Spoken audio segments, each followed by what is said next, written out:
It was Christmas Eve, and as usual, I found myself standing in front of the stove, stirring the pot roast for the umpteenth time. The rich smell filled the kitchen, a smell that was supposed to mean family and joy and tradition. But this time, something inside me snapped. I was done. Let me start from the beginning. My name is Nancy Perrotta. I'm 68 years old, and I live in Tampa, Florida. I'm a retired nurse. For 40 years, my entire life was about taking care of people, managing emergencies, and doing what needed to be done. I guess I never really learned how to stop. Even in retirement, I'm the one who organizes the neighborhood watch. I'm the one who remembers everyone's birthday. And I am the one who makes Christmas happen. I've always seen myself as the heart of the family, the one who keeps all the traditions alive.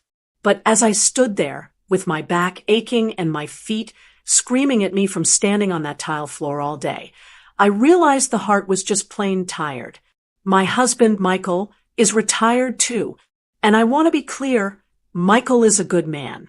He's kind, he's a wonderful grandfather, and I love him. But Michael hates conflict. He avoids it like the plague. His life motto is to just stay out of the way.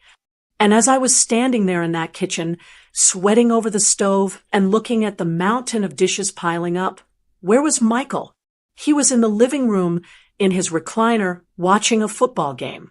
He was staying out of the way. He thinks that's a form of help. He thinks that as long as he's not making a mess or getting under my feet, he's contributing. But what it really means is that he's leaving the entire burden of the holiday on my shoulders. The planning, the mental checklist of all the ingredients, the nonstop shopping trips, the wrapping, the baking, the decorating, and all of the cooking. All of it. It all falls on me. And he knows I'm overwhelmed. I know he does. He sees the frantic look in my eyes. But he just doesn't know what to do about it. So he tunes it out with the noise of the TV. And that, in its own quiet way, feels like a betrayal.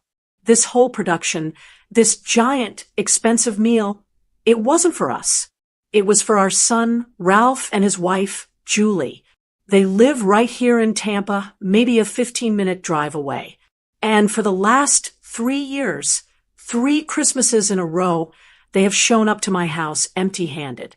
I don't mean they just forgot a side dish. I mean nothing.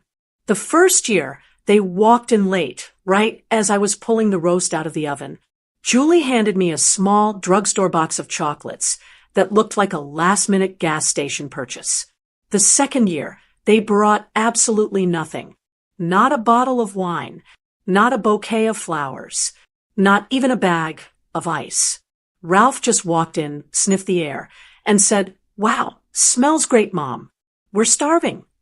But last year was the one that really stung. They showed up late again, ate a full 3-course meal, the prime rib, the scalloped potatoes, the fresh green bean casserole, the cheesecake I made from scratch. They ate until they were stuffed, and then, as we were sitting at the table, with all the dishes piled around us, Ralph had the nerve to ask me if I could lend him some money to help with their car payment. I had just spent over $400 on groceries for this one meal, and he was asking me for money. And Michael, my conflict-hating husband, he just cleared his throat, got up, and said, "Who wants coffee?" It's not like Ralph is our only child. We have a daughter, Susan. She lives all the way across the country in Oregon with her husband and kids. Susan, she gets it. She calls me every few days, especially around the holidays. "Mom, how are you? Are you doing too much? Please tell me you're letting Dad help." 2 days ago, a big box arrived from Oregon.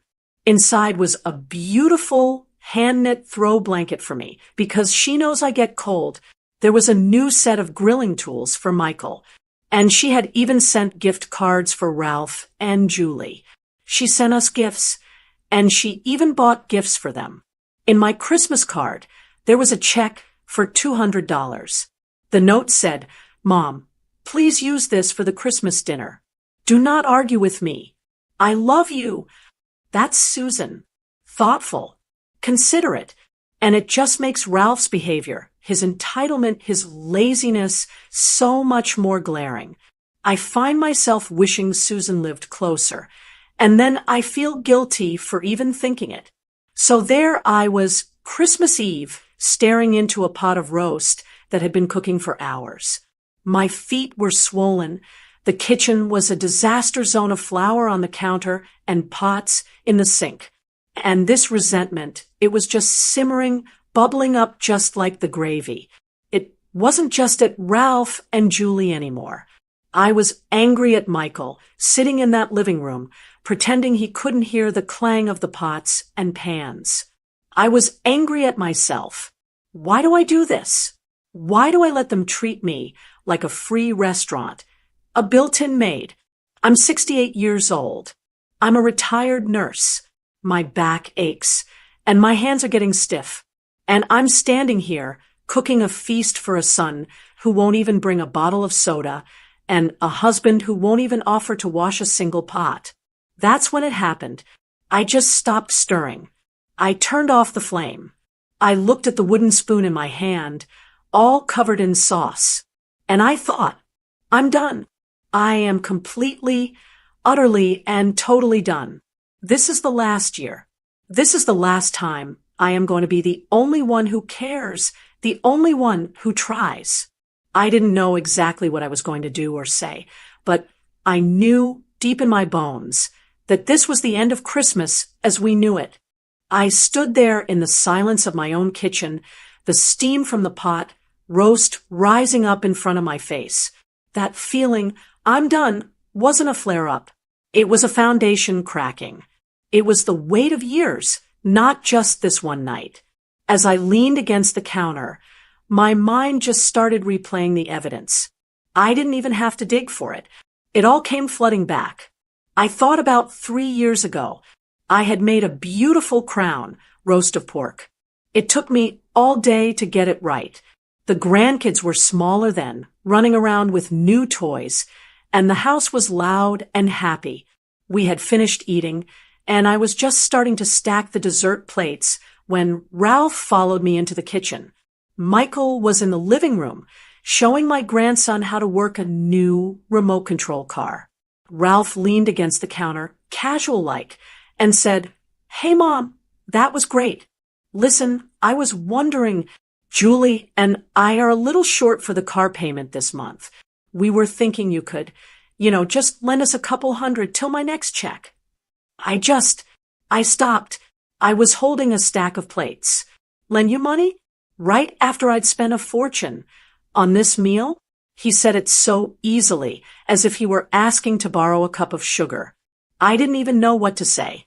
I felt my face get hot. And right then, Michael walked in. He must have heard the last part. He saw the look on my face, and he saw Ralph standing there, expectant. And what did my husband do? My partner? He cleared his throat, looked right past both of us, and said, "Well, that was a wonderful meal. Nancy, who's ready for some coffee and pie?" He just walked right over to the coffee maker and started putting in a filter. He just left me there. Left me to be the one to say no, to be the bad guy. I had to look at my own son and say, "Ralph, I can't. This dinner is your Christmas present." The look he gave me, it was like I was the one being unfair. He was embarrassed, and he was angry at me for it. He didn't say another word. He just grabbed Julie, and they left within 10 minutes.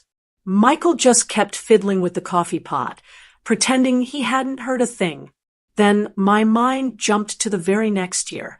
2 years ago. I thought, okay, that money thing was a one-off. He was in a bind. This year will be better.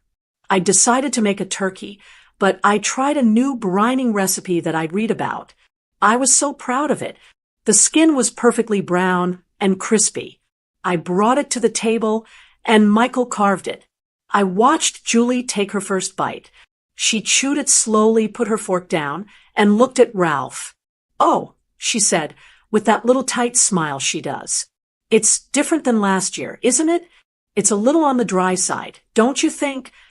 I just froze. In front of the whole family. In front of my family, at my table, after I had been up since 5 a.m. I wasn't expecting a medal, but dry? It wasn't dry. It was juicy and flavorful. I looked at Ralph, expecting him to say, "No, it's great, honey," or "Come on, Julie, be nice." Just defend his mother. Ralph just shrugged. He didn't even look at me. He just took another bite and said, "It's fine, Julie." Fine. Like it was a TV dinner I'd microwaved. And Michael, my husband, sitting right next to me at the head of the table, he just kept eating. Not one word. He didn't say, "I think it's delicious, Nancy." He didn't say, "Julie, that's not very kind." He said nothing. His silence was deafening. It was like he was agreeing with her. I wanted to crawl under the table. I felt myself shrink. I just got up and said I needed to check on the pies, and I stood in the kitchen for 5 minutes, just breathing, telling myself not to cry on Christmas Day. These moments, they weren't just about money or food. They were about respect, or the complete lack of it. They were about appreciation. They made me feel invisible, like a household appliance. I was just the cook, the cleaner, the person who was supposed to provide this perfect day for them. And if it wasn't up to their standards, they had every right to complain. And the whole time, my daughter Susan is on the other side of the country. We'd had a long talk just last week. She called to check in. "Mom," she'd said, "how are you holding up? Are you letting Dad help with the Christmas prep?" I just sighed. "Oh, your father, honey. He's staying out of the way." There was a long pause on the phone. "Mom, that's not helping. That's just hiding." She knew. She always knew. "Please don't do it all yourself. Why don't you just tell Ralph and Julie to cater the main course this year, if they won't cook? They live 15 minutes away. It's the least they could do." I laughed, but it was a sad sound. "Oh, honey, I can't do that. It would start a war."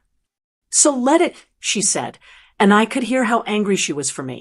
"You're not their servant, Mom. You're 68 years old.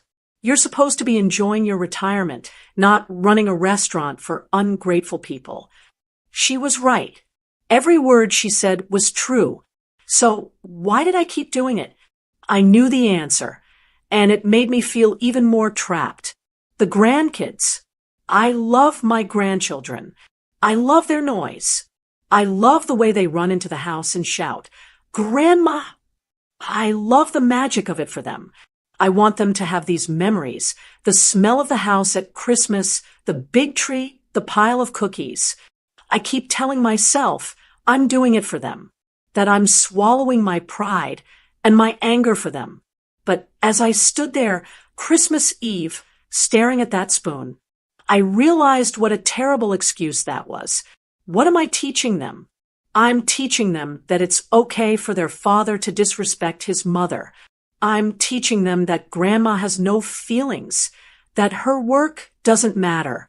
I'm teaching them that Grandpa sits in his chair while Grandma does all the work. That's not the memory I want to leave them with. I felt so completely and utterly alone. I was stuck. I was in a vice. On one side, I had a son and daughter-in-law who saw me as nothing more than a utility. And on the other side, I had a husband who, in his desperate need to avoid a single unpleasant moment, would just abandon me.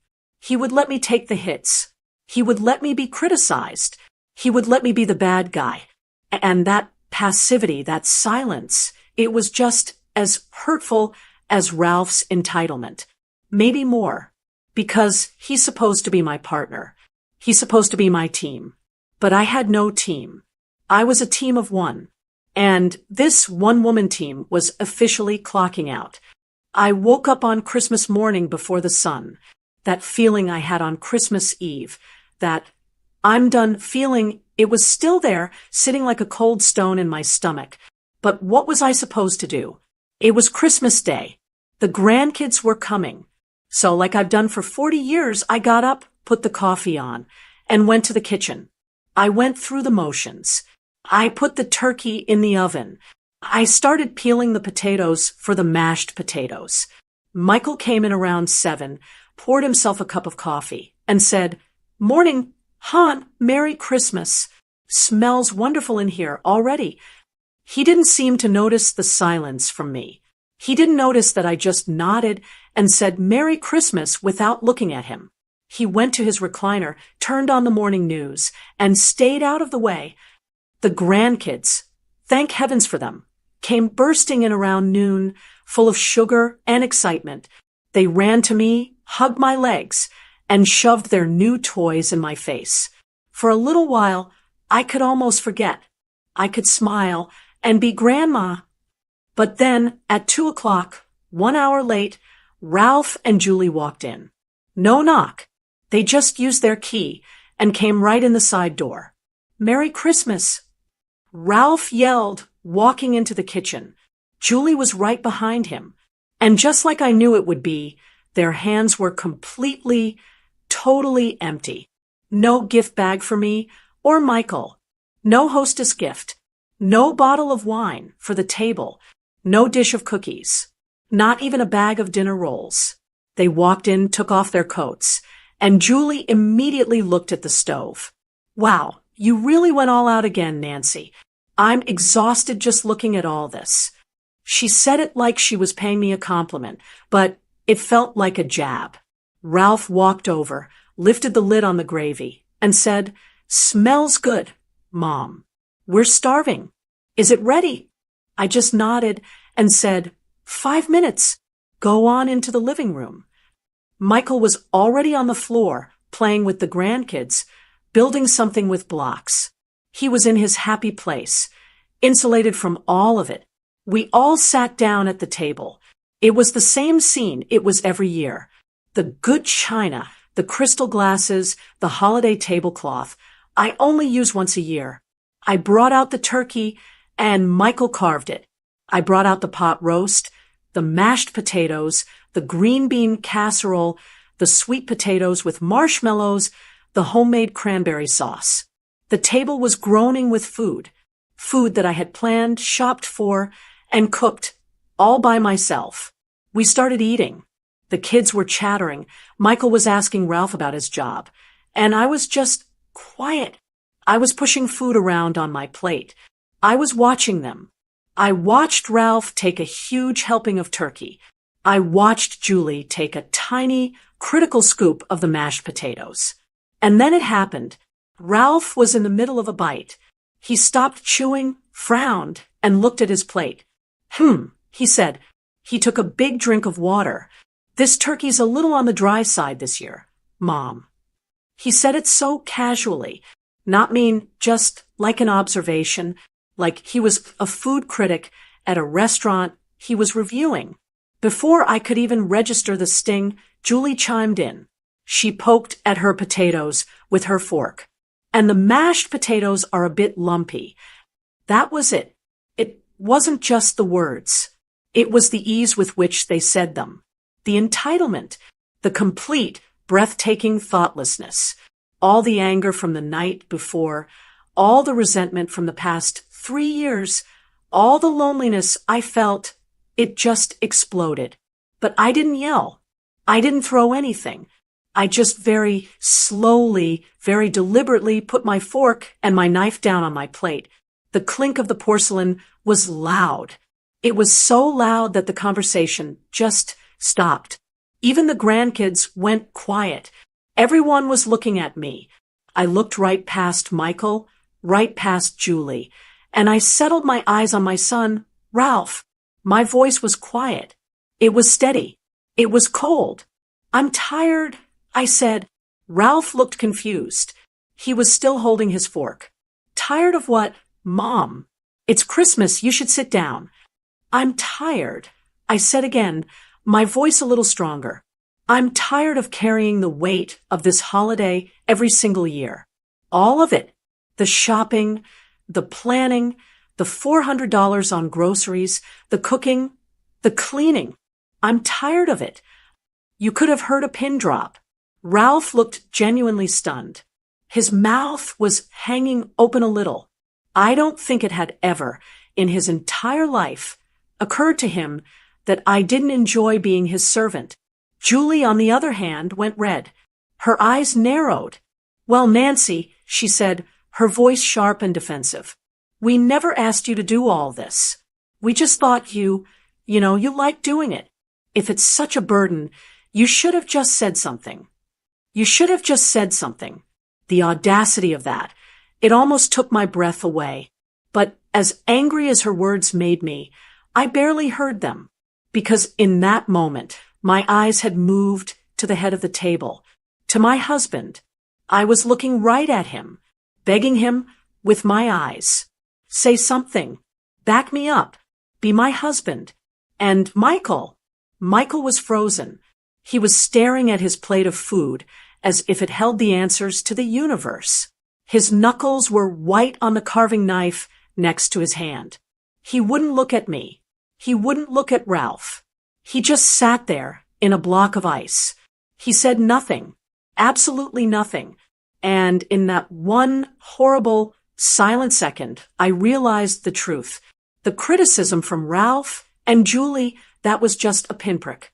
It was annoying, but it didn't really hurt. This was the knife. The silence from my husband. The way he just sat there and let me twist in the wind. The way he let them criticize me. The way he let Julie make it my fault. He was abandoning me right here in front of our children. He was supposed to be my partner, but I was all alone. And that silence, his absolute refusal to be on my team, that hurt more than any dry turkey comment ever could. I kept my eyes on Michael. I just stared at him. It probably only lasted 5 seconds, but it felt like an hour. I was waiting. I was giving him a chance. And he just stared at his plate. He wouldn't look at me. Finally, he gave a tiny, almost invisible shake of his head, cleared his throat, and picked up his fork. That was it. That was the signal. The battle was over, and I had lost. Or maybe I'd won, I wasn't sure.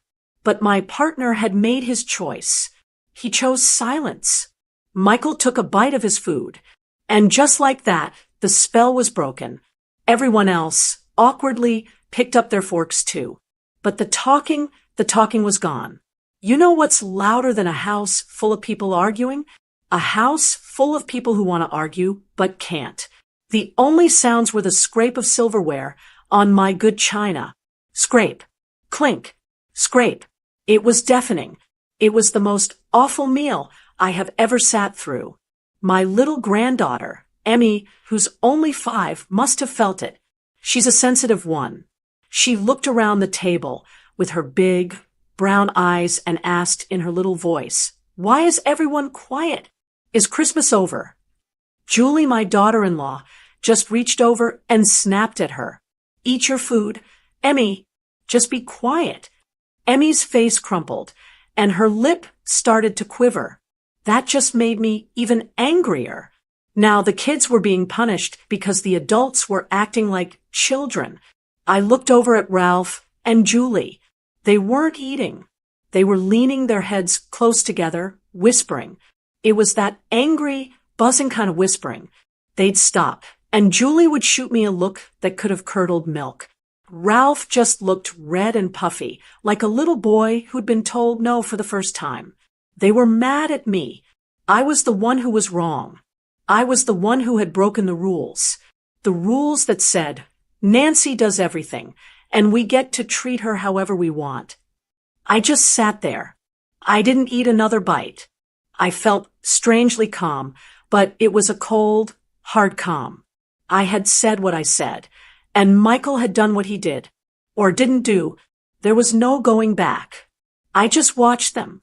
I watched them stew in their own anger, and I watched my husband pretend to be fascinated by his mashed potatoes. Usually, this is when I'd be up, clearing plates, asking who wants coffee, who wants pie. I had an apple pie and a pumpkin cheesecake in the kitchen. I hadn't even cut them yet. I didn't move. I just sat there in my chair at the end of the table. The silence just stretched and stretched. It got so thick, it felt like you could have cut it with a knife. Finally, Julie couldn't take it anymore. She threw her napkin down on her plate, her barely touched plate, and stood up. The chair scraped loudly against the wood floor. "We should get going," she announced. Not to me, just to the room. Ralph stood up immediately, like he'd been waiting for the signal. "Yeah, we've got to go." He didn't look at me. He didn't look at Michael. He just started grabbing the kids' coats. "Emmy, Ben, let's go. Get your shoes." The kids looked confused. But Grandpa was going to show us his train. Ben said, "Not today," Ralph said, his voice tight. "We're leaving." They got their coats on. Michael, bless his heart, at least stood up and walked them to the door, trying to pretend. "Well, it was so good to see you kids. Merry Christmas," he said, his voice straining to sound cheerful. The grandkids hugged him, and they hugged me, but it was all rushed. Julie was already out the door. Ralph stood in the doorway for a second, his back to me. He muttered something. I think it was, "Thanks for, dinner." He said it to the floor. And then he was gone. The front door clicked shut, and the silence that came back, it was worse. It was hollow, empty. Michael came back into the dining room. And you know what? Now he starts to help. Now he's clearing the table. He started grabbing plates, stacking them, making all kinds of noise. Clatter, clatter, clatter. Anything to fill the emptiness. I just sat there for another minute. Then I slowly got up and started scraping the plates. All that food, all that wasted food. I carried them into the kitchen and started loading the dishwasher. We worked side by side for maybe 5 minutes. Not one word. I was at the sink running hot water over the roasting pan when he finally spoke. He came up behind me. He didn't touch me. He just stood there. I heard him let out this long, heavy, frustrated sigh. "Nancy," he said, "I didn't turn around." "What, Michael?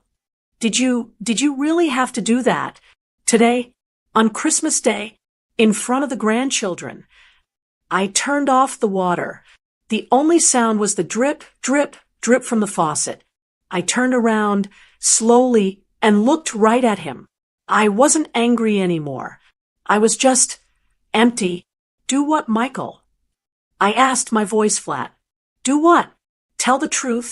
For the first time, after 3 years of being their cook, their cleaner, and their bank, I finally say one true thing, and I'm the one who ruined Christmas." "You embarrassed them, Nancy," he said, his voice rising.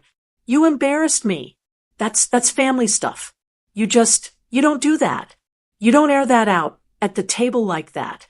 That's when I felt something snap. "I embarrassed you? No, Michael. You embarrassed me." His face changed. He looked confused. "I looked at you," I said, my voice shaking just a little. "When she said the potatoes were lumpy, when he said the turkey was dry, I looked right at you.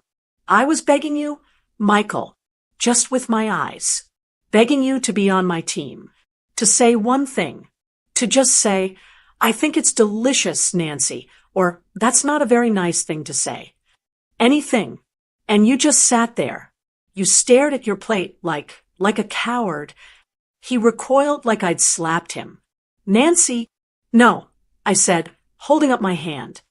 "You let them walk all over me. You let them criticize me in my own home, at my own table, after I spent 2 solid days cooking for them. You sat there and you said nothing. You let it happen. I have never, in my 35 years of marriage to you, felt so completely alone as I did sitting right next to you at that table today."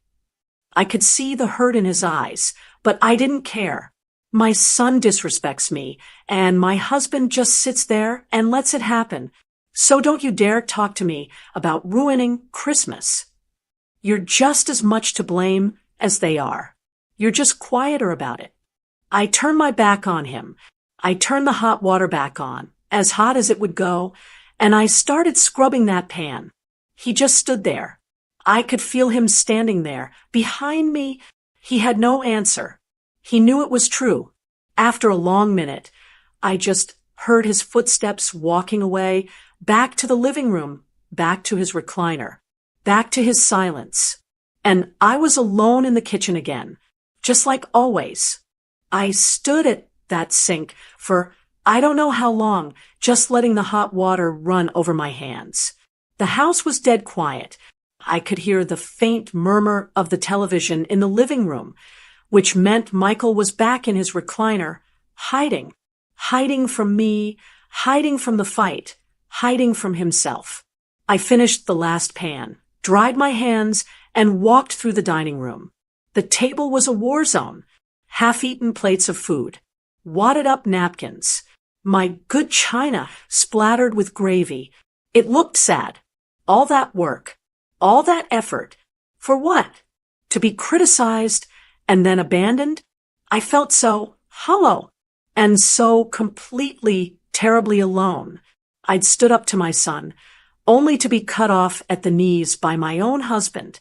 I'd felt betrayed by Ralph for years, but this feeling, this betrayal by Michael, it was a deeper, colder kind of hurt. I walked into my bedroom, closing the door quietly. I sat on the edge of the bed. I needed an anchor. I needed to know I wasn't the crazy one. I needed to hear a voice that was on my team. I picked up my phone. My hands were shaking just a little. I hit the number for Susan. It was earlier in Oregon. I knew that. She was probably right in the middle of her own Christmas with her family.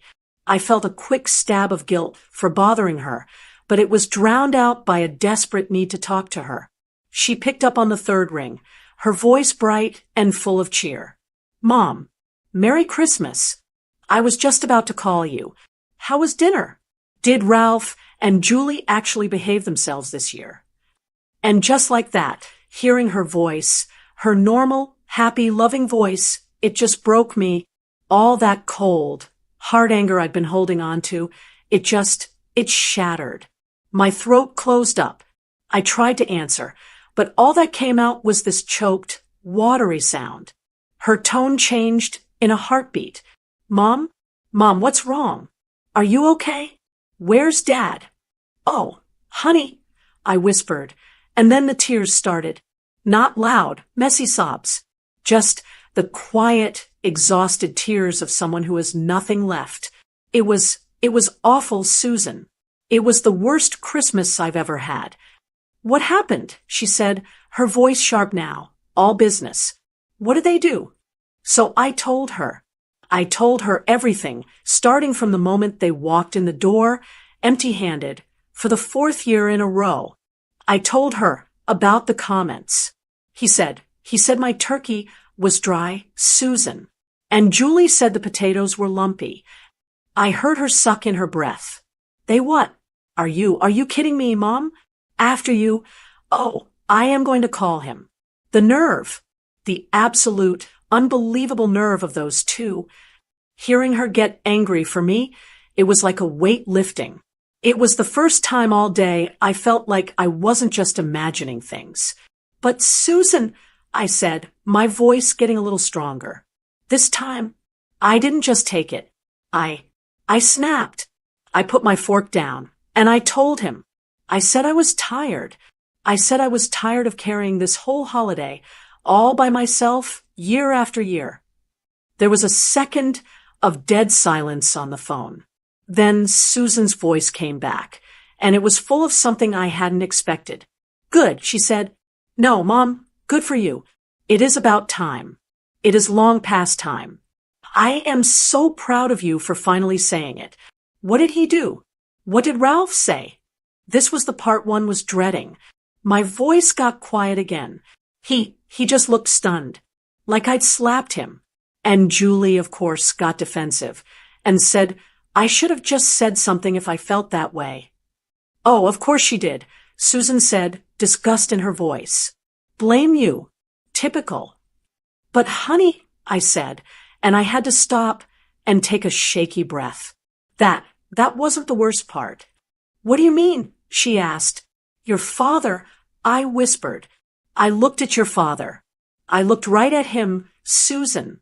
I was begging him. Just with my eyes. Just back me up, Michael, be on my team. Just say anything. And Susan prompted. He didn't. He said nothing. He froze. He stared at his plate. He wouldn't look at me. He let them. He let them criticize me. He let Julie turn it around on me. And he just sat there. In silence. He just abandoned me. For a good 10 seconds, there was no sound on the phone. I thought maybe we'd gotten disconnected. Susan, her voice, when it came back, was low and furious. He what? Mom, he just sat there? He let them gang up on you? At your own table? She sounded as betrayed as I felt. What is wrong with him? He's supposed to be your husband. And then I had to tell her the rest. He waited till they left. They stormed out, of course. And he came into the kitchen, and he had the nerve to ask me why I had to ruin Christmas. He said, I embarrassed him. This time, Susan just exploded. Oh, that is it. I am calling him right now. That is the most cowardly thing I have ever heard. He's not embarrassed, Mom. He's a coward. He's just embarrassed that you finally showed a spine, and he didn't. That is unbelievable. I feel so alone. Honey, I whispered, tears rolling down my face again. I feel like I'm the only one. I don't know what to do. Okay, listen to me, Mom, Susan said, her voice firm and strong. It was my daughter, but she sounded like the parent now. First of all, you are not alone. You have me. You hear me? You have me, and I am 100% on your side. Second, you did absolutely nothing wrong. You understand me? Nothing. You spoke the truth. You are allowed to have feelings. You are not their servant. She took a deep breath. Third, Dad, Mom, you and Dad are supposed to be a team. That's what marriage is. He's supposed to be your partner, not just some roommate who hides in his chair. He failed you today. He failed you, and that is not okay. You can't let that go. I didn't know what that meant. What do I do? You do not back down, she said, her voice hard as steel. You do not apologize. You do not let him sweep this under the rug. You deserve to be happy, Mom. You deserve to be respected. And if Dad won't stand up for you, then you have to keep standing up for yourself. And you have to stand up to him. You tell him what you told me, that he left you alone, that he was a coward. You tell him that. Do not back down. We talked for a few more minutes. She made me promise. Promise me, Mom. Promise me you won't just make nice tomorrow morning. This is it. This is the moment. I promised. When I hung up the phone, the house was still quiet, but something in me had changed. The doubt was gone. The guilt was gone. Susan's anger had been like a shot of adrenaline. It wasn't just my anger anymore. It was righteous. I wasn't the one who ruined Christmas. They were. Ralph, Julie, and Michael. I wasn't just sad anymore. I was strong. And I knew she was right. This was far from over. This wasn't just about Ralph anymore. This was about my marriage. And I knew my next fight wasn't going to be with my son. It was going to be with my husband. I sat on my bed for a long time after I hung up with Susan. I finally stood up, walked over to my dresser, and looked at myself in the mirror. I looked old, not just 68. I looked exhausted, and my eyes were puffy from crying. But there was something else there, too. A hardness, a stillness. Susan's words were ringing in my ears. Do not back down. I opened the bedroom door. The house was quiet. Michael was asleep in his recliner. The TV remote still clutched in his hand, a rerun of some old Christmas movie playing silently. I just looked at him. My husband, the man who had sat there and let me be attacked, the man who had then blamed me for the fight. I felt a cold, hard knot of anger in my chest. I didn't wake him. I just grabbed a pillow and a blanket from the hall closet and went to the guest room. I did not sleep in my bed with him that night. I'm not sure if I slept at all. I just kept thinking about the next morning, the day after Christmas. By tradition, Ralph and Julie and the kids always come back. We do a big breakfast, pancakes and bacon, and all the leftover pie. And that's when we exchange our gifts with them. All the grandkids' main presents were still under the tree. I used to dread this day because it was just more cooking, more cleaning. But this was a new kind of dread. It was a cold, sick feeling in the pit of my stomach. What would happen? Would they even show up? And what would be worse? If they did, or if they didn't? If they didn't come, it meant I had finally broken my family. If they did come, how could we even look at each other? I got up early, out of habit more than anything. I went into the kitchen. Michael was already there, pouring coffee. He looked terrible. He had dark circles under his eyes, and he was still in the clothes he'd worn yesterday.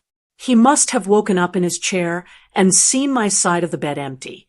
"Nancy," he said, his voice all gravelly. He held out a mug of coffee for me. I just looked at it. "No, thank you," I said, my voice polite and cool. I walked past him to the refrigerator and got out the orange juice.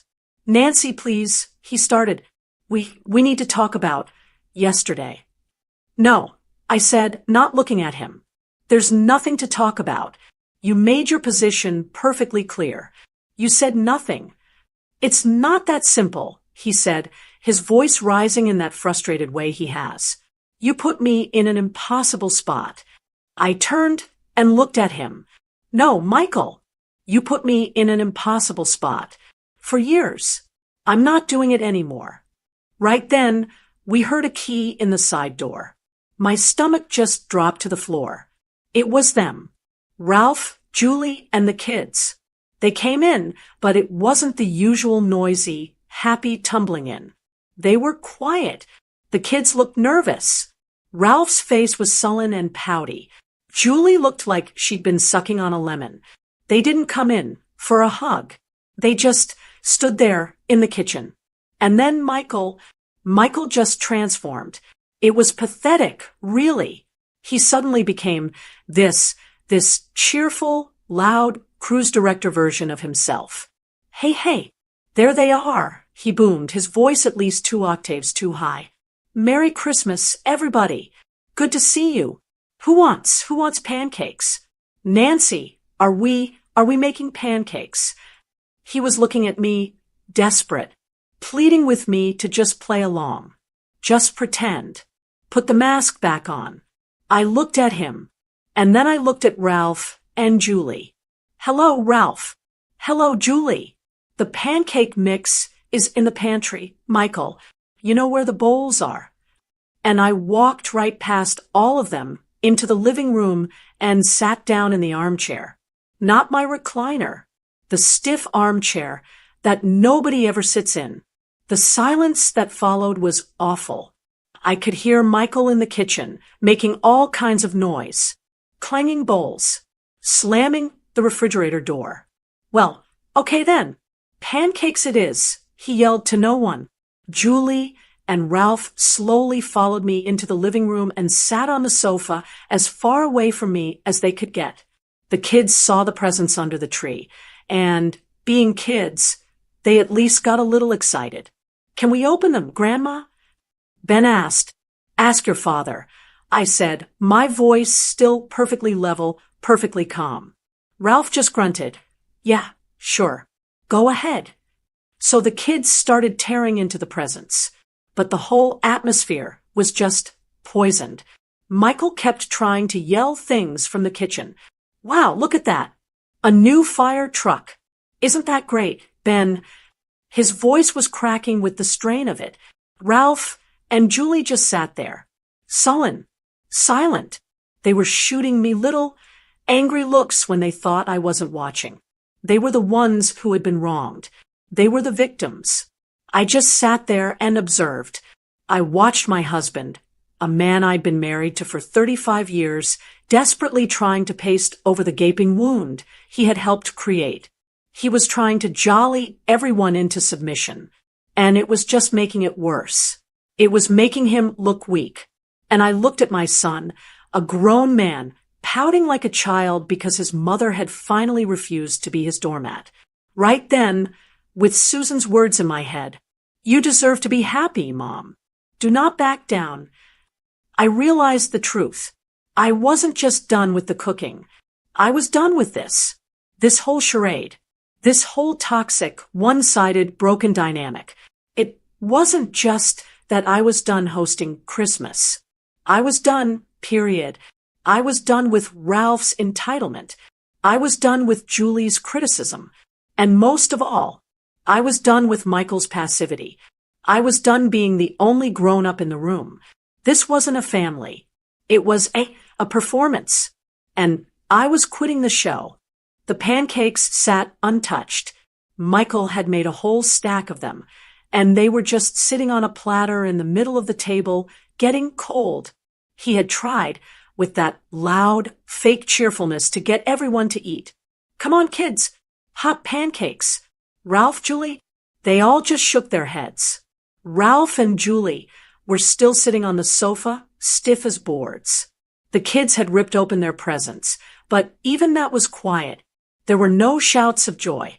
They'd just pull a toy out, look at it, and put it down. The whole morning was just poisoned. The air was thick and sour. Finally, after what felt like 3 hours, Julie stood up. She didn't look at me. She just looked at Ralph. "We're going," she said. It wasn't a request. Ralph stood up like a puppet on a string. "Yeah, we should go." He started rounding up the kids. "Ben, Emmy, get your new stuff. We're leaving." But I didn't eat my pancake. Ben said, "You can eat at home." Julie snapped. They gathered their things. This time, Michael didn't even try. His fake cheerfulness was gone. He just stood by the kitchen counter, looking defeated, watching them. They all shuffled to the door. "No, thank you for the gifts." "No, Merry Christmas." Nothing. I just sat in the armchair and watched them go. The door clicked shut, and the silence that fell on the house this time, it was absolute. Michael let out a long, heavy breath. He looked like a balloon that had been popped.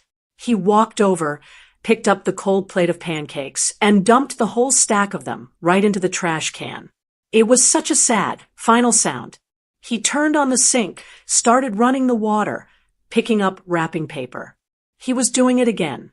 Hiding in the noise, hiding in the cleanup, pretending if he just cleaned up the mess, the problem would go away.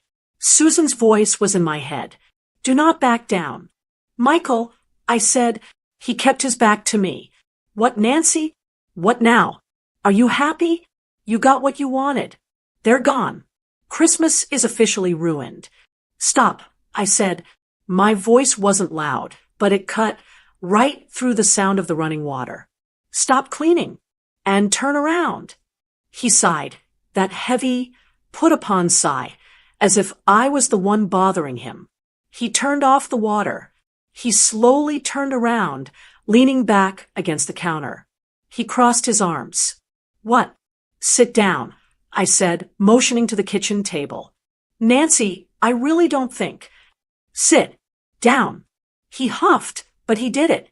He pulled out the chair he'd sat in yesterday and sat down, looking at me like I was the principal and he'd been sent to the office. I didn't sit. I stood.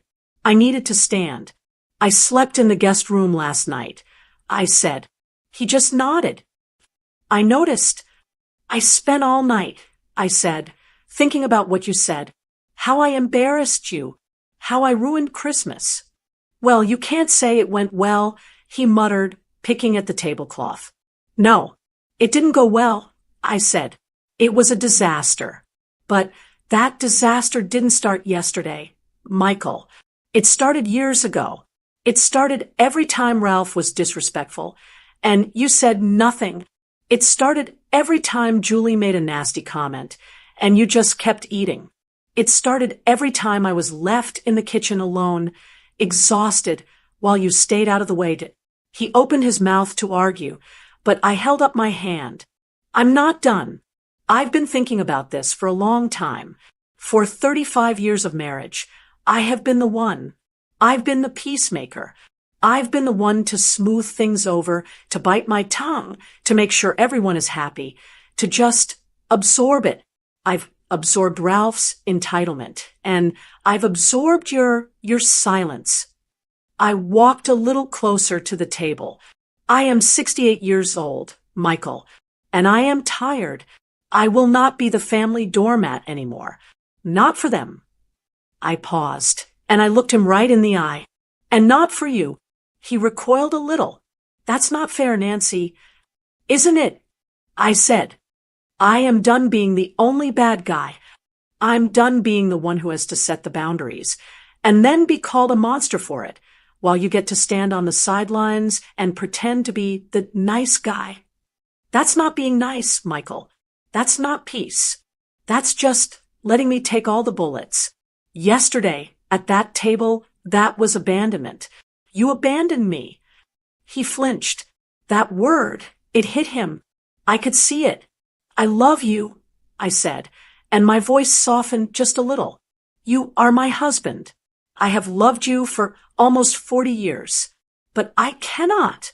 I will not live like this anymore. I won't be the only grown-up in this family. I won't be the only one with a spine. From now on, we are a team. A real team. We stand side by side. We back each other up. We are a united front, or I am done with all of it. He looked at me, his eyes wide. Done? Done with what? With me? Are you talking about leaving? I'm talking about being done with this, I said, gesturing to the empty, disastrous room. I'm done with this version of our family. I'm done with this version of us. I'm done playing a part. If being your wife means I have to be a punching bag for our son and get zero support from my husband, then yes, I am done with that. Completely. He just stared at me. The silence stretched on, but this time it was different. It wasn't an empty silence. I could see him. I could see the wheels turning. He was looking at me, really looking at me, not as his wife, not as the cook, but as a person who had just drawn a line in the sand. He was finally seeing that I wasn't just mad. I was gone. He finally looked down at his hands on the table. He looked old. He looked scared. You're right, he whispered. I almost didn't hear him. What? He looked up at me, and his eyes were watery. You're right. Abandonment. That's what I did. I hate fighting Nancy. I hate it. I freeze. I always have. I just want things to be nice. I want them to be real, I said, my voice hard. Nice is it's just fake. I know, he said, and his voice cracked. I know. You were so strong. And I sat there. I let you down. I'm so sorry, Nancy. He reached his hand across the table. I don't want to lose you. I don't want to be that man. I've been that man. I don't know how to fight with him. Nan, he's my son. You don't have to fight with him, Michael, I said, and I finally sat down opposite him. You just have to stand with me. He nodded, a real, slow, painful nod. He took my hand. His was shaking. Okay, he said. Okay, a team. You're right. We're a team. I'm with you. I promise. I will be better. I am on your team. It was a breakthrough. It was the first real, honest-to-God breakthrough we'd had in our marriage in maybe 20 years. It felt fragile, but it was real. He squeezed my hand. So, he said, and he took a shaky breath. What do we do next? That conversation, the one where I finally stood up to Michael, it changed everything. The week that followed was quiet, but it was a different kind of quiet. It wasn't the old, angry, staying out of the way silence. It was a fragile, new, what do we do now silence. We spent that first day, the day after Christmas, cleaning up the mess together. And I mean together. Michael didn't just help. He was there. He scrubbed the roasting pan without me asking. He vacuumed the living room. We packed up all the Christmas decorations together in almost total silence. But it was a working silence. A partnership. That night, we didn't eat leftovers. We couldn't even look at them. Michael just said, "Get your coat. Let's go out." We went to a little Italian place we like, and we just talked. We really talked. For the first time in I don't know how long. It wasn't easy. He had to listen to me tell him, again, how much his passivity had hurt me. How it wasn't just about Christmas. It was about him letting me be the family's bad guy for our entire marriage. I had to listen to him tell me how he was raised to believe that a quiet house was a happy house, and how he freezes, how my anger scares him. We laid it all out, all the ugly, dusty, hidden things. It was hard. It was painful. But by the time we paid the check, we were holding hands. It felt new, like we were dating again. Only this time we actually knew who the other person was. The next few days were nice. We took walks. We sat on the porch and read our books. We were a team. We were a couple. The giant black cloud of Christmas. And Ralph wasn't hanging over us. We were just Michael and Nancy. New Year's Eve came and went. We didn't do anything big. We opened a bottle of wine, watched the ball drop on TV, and we were in bed by 12:30. It was peaceful. Then, about a week after the big fight, the phone rang. It was a Tuesday morning. We were sitting at the kitchen table, just finishing our coffee and reading the paper. I looked at the caller ID. Ralph. My stomach did a little flip. I looked at Michael. This was it. This was the first test of our united front. He saw my face. He put his paper down. He reached across the table and put his hand on my arm. We're a team, Nan, he said, his voice quiet and firm. Remember, we're a team. Put it on speaker. I took a breath. I picked up the phone. Hello, Ralph. Hi, Mom. His voice was small. It wasn't his usual loud, confident self. He sounded humbled. Is Dad there? I'm right here. Son, Michael said, leaning toward the phone. I had already put it on speaker and set it in the middle of the table. There was a long pause. Oh, good. He took a deep breath. I could hear him. Look, I've been doing a lot of thinking. This last week, Michael and I just looked at each other. We didn't say anything. We just waited. I'm sorry, Ralph stammered. About, Christmas. I guess I'm sorry. I didn't mean, I guess I just took. Well, I'm sorry. It wasn't the world's greatest apology. It was clumsy, and he was clearly struggling. But it was an apology. He had never, in his entire adult life, apologized to me for anything. And he continued, rushing on. Julie and we were talking. We know we messed up, and we want to help next year. We really do. So what can we plan to cook? Or we could host. At our place. Whatever you want. We want to make it right. There it was. The offer we'd been wanting for a decade. I looked at Michael. I looked at this man I had been married to for 35 years. He was looking right back at me. And in that one look, we had a whole conversation. We saw the trap. We saw the easy way out to just say, "That's wonderful, Ralph," and fall right back into the same old broken system. But we also saw each other. We saw the couple who had gone out for Italian. We saw the couple who had held hands and finally told the truth. Michael gave me a small, firm nod. A "we're in this together" nod. I took a deep breath. My voice came out perfectly calm. Not angry. Not triumphant. Just peaceful. "Oh, that's very thoughtful of you, Ralph," I said. "But you don't have to worry about that." There was a confused silence on the line. What do you mean?" "Mom, I'm serious. We want to do it. We want to make it right." And that's when my husband, my partner, leaned in. His voice was steady. It wasn't passive. It wasn't aggressive. It was just factual. "What your mother means, son," Michael said, "is that, well, we've made other plans. Your mother and I, we just booked a 2-week cruise.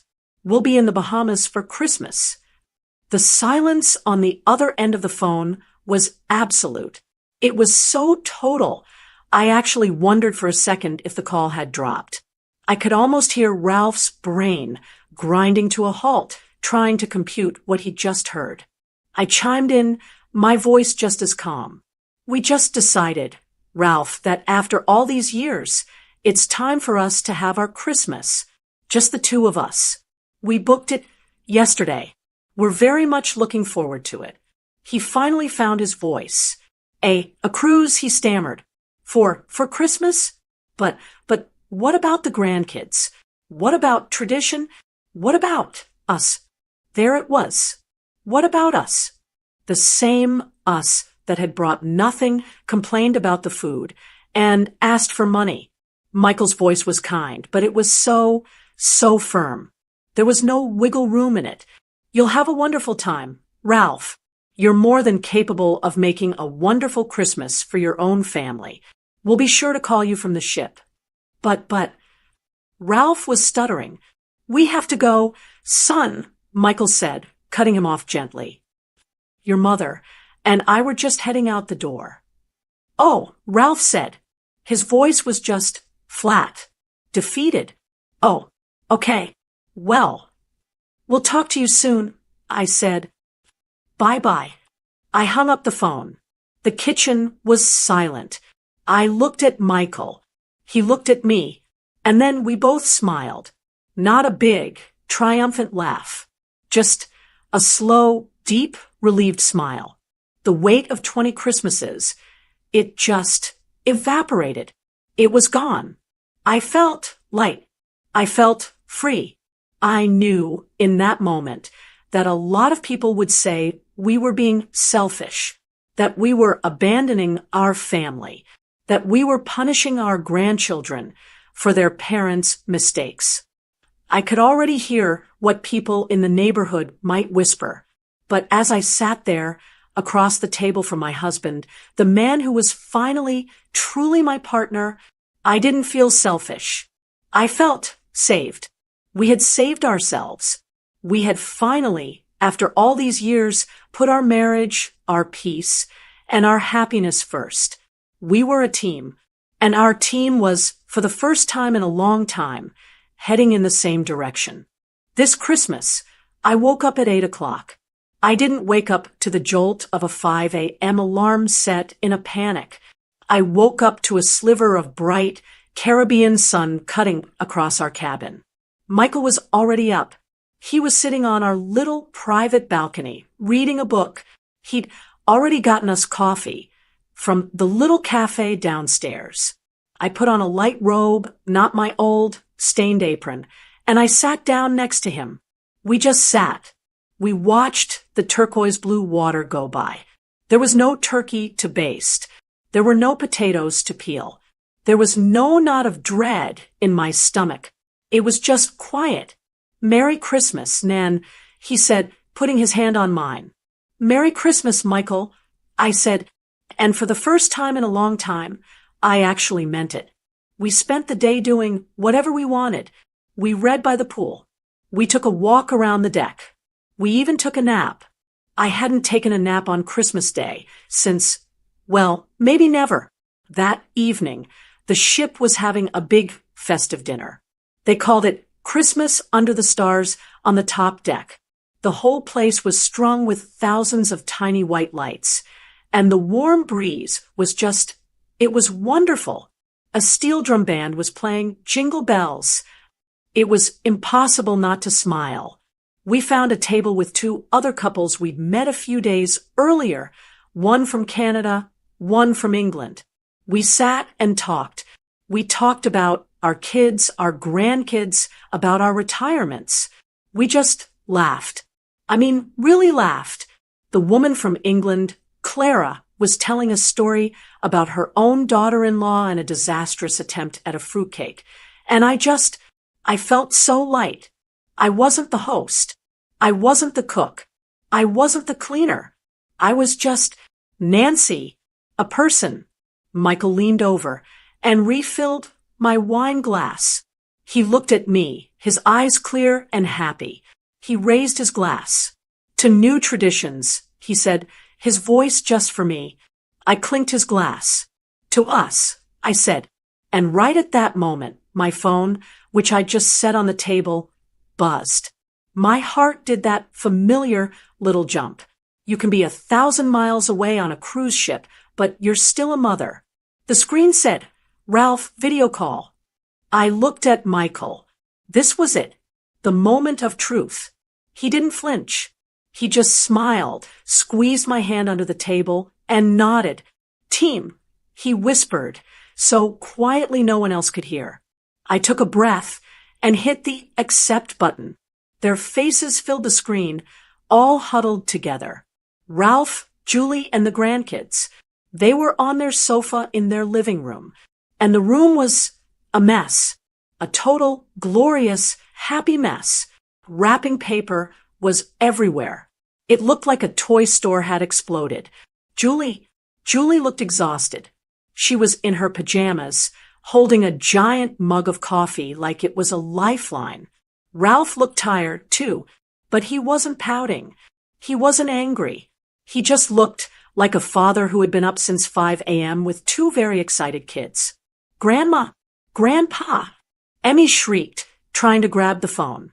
Merry Christmas! Look, I got the doll. The big one. Merry Christmas, sweetie. I laughed. It's beautiful. Merry Christmas, Ben. Merry Christmas, Ralph, Julie. Merry Christmas, Mom. Merry Christmas, Dad, Ralph said. His voice was quiet. He looked right at the camera, right at me. Julie leaned in, and she gave a small, tired wave. Merry Christmas, she said. It was the first time she'd spoken to me, with no edge, just exhaustion. It looks like you two have been busy, Michael said, smiling. Ralph let out a short, tired laugh. Oh, my God, Dad. You have no idea. We've been up since 4:30. I'm so tired. He ran a hand through his messy hair, and then his face changed. He looked humbled. He wasn't the pouty boy from last year. He was a man. A tired man, but a man. Mom, Dad, he said, and he had to clear his throat. It's really not the same without you guys here. I watched him. I just waited. He looked back at Julie, who just gave a little nod. We really messed up. For a long time. I get it now. This is hard. This is a lot of work. He looked around at the mess, and then back at us. We just miss you. We miss you a lot. And there it was. Not a clumsy, forced apology. Just the truth. My heart, it did a little ache. That mother part of me. Because I love him. I love my son. But it wasn't an ache of guilt. It wasn't an ache that made me want to say, "Oh, we're so sorry. We'll be home next year. I'll take over." It was just love. I smiled. A real, warm, genuine smile. "Oh, sweetheart, we miss you too. It looks like you're doing a wonderful job. We're very proud of you." He looked so relieved. "We have to go, kids," I said. "Our dinner is just arriving, but we'll see you when we get back." Okay, Mom, he said. "We love you."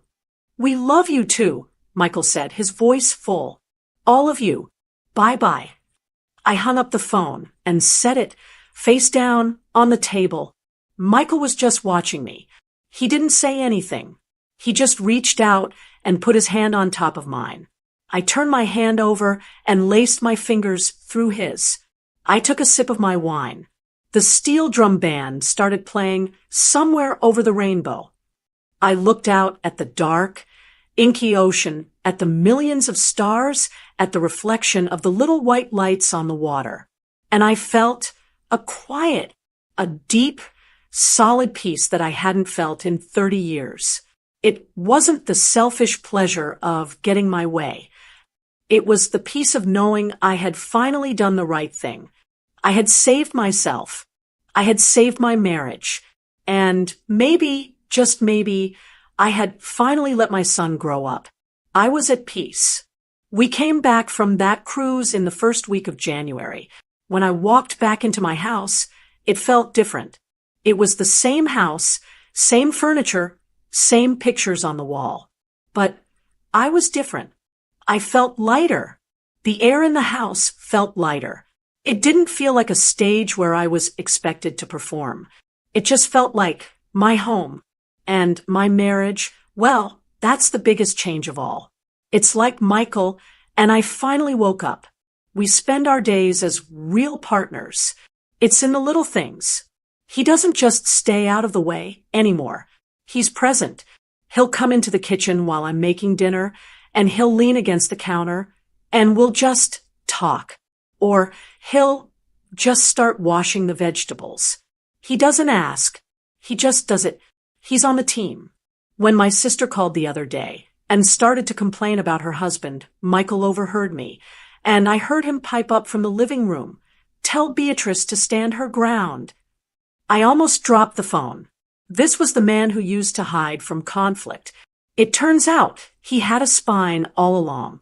He just needed, well, I guess I needed to show him it was okay to use it.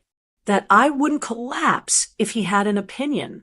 That I needed him to have my back. Our marriage isn't just quiet and peaceful anymore. It's strong. It's real.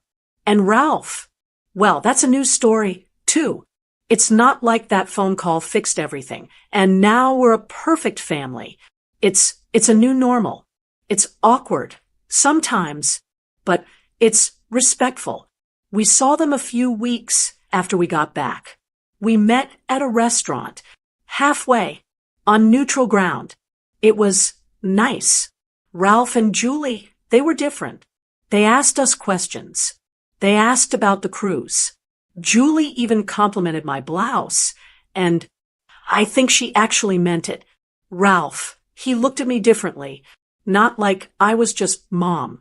The appliance, like I was Nancy, a person who had her own life, a person who had left.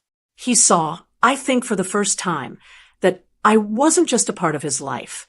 I had my own. We've seen them a few times since. We had them over for a simple Sunday barbecue a few weeks ago. You know what they brought? 2 big, beautiful side salads, a dessert, and 2 bottles of wine. And you know what Michael did? He stood right by me at the grill, and he was the one who said, "Ralph, go grab the steaks. Julie, the plates are in that cabinet." He was a host with me, a team. I've learned a lot this past year. I've learned that tradition can be a very pretty word for a very ugly trap. It can be a word that we use to justify our own misery and to enable bad behavior. I thought I was holding the family together, but I wasn't. I was just the cork in the bottle. I was holding all that poison, all that resentment, all that unsaid stuff. I was holding it all in, and it was making me sick. It was poisoning my marriage. I've learned that it's okay to set boundaries, even with your children, especially with your children. I was so afraid that if I said no, if I finally told the truth, that I would lose them, that I would break the family. But what I had, it was already broken. All I did was stop pretending it wasn't. And my peace, I've learned that my peace of mind, my happiness, it is not selfish. It's necessary. It's the fuel I run on. I'm a better wife, a better mother, and a better grandmother now because I'm not that angry, resentful, exhausted woman anymore. I'm just me. I'm lighter. It all came to a head at that Christmas dinner.